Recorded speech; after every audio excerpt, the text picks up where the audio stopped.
Nung pinicturean ko to, meron ako mga picture dito, mga putot pa lang. Putot pa lang siya lahat. Ngayon na mula ni bumukaka na lahat. Kaya magpicture tayo ulit pagkatapos. Pagkatapos mag-video, magpipicture ako ulit. Kasi bumukaka na ang bulaklak. Nung nagpicture ako, puro ganito pa lang lahat yun. Yan, ganyan, mga puso. Wala pang hindi pa naging ganito. Wala pa yan. Puso pa yan dati. Parang Christmas ball. Ayan, parang Christmas ball lang. Nung sa picture, dahil nabukaka ka na, picture tayo ulit. Maya after video. Magpipicture ako. Siya.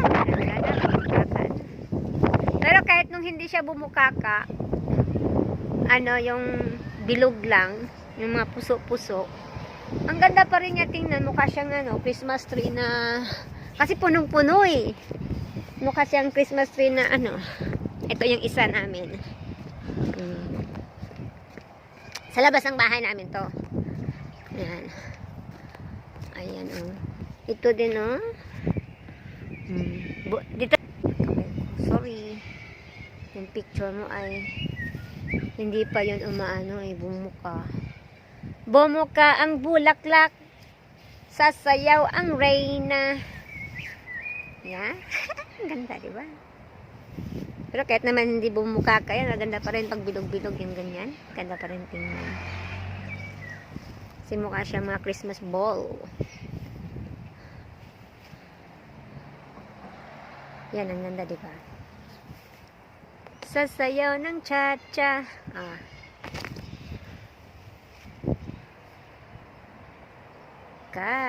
Okay. Yan, dalawa yan. Isa dito at isa doon.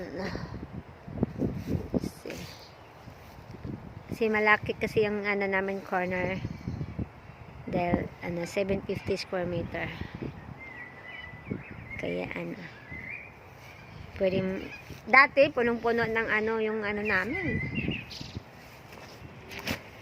So yung tingnan mo yung roses, nakikita dito sa labas. See? Tapos yun ding, see? Nakikita din siya dito sa, yung pine tree namin na inaano ng mga ibon, kinakalbo.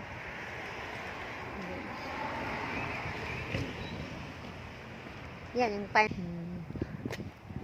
See, dahil ba butas, sinayin sa butas ang bulaklak. See? Okay. Bye-bye. See, ang ganda ng bulaklak. Sige, enough na kasi magkukuha na ng pic. Taking mo. Sige, enough. Bye-bye. Okay.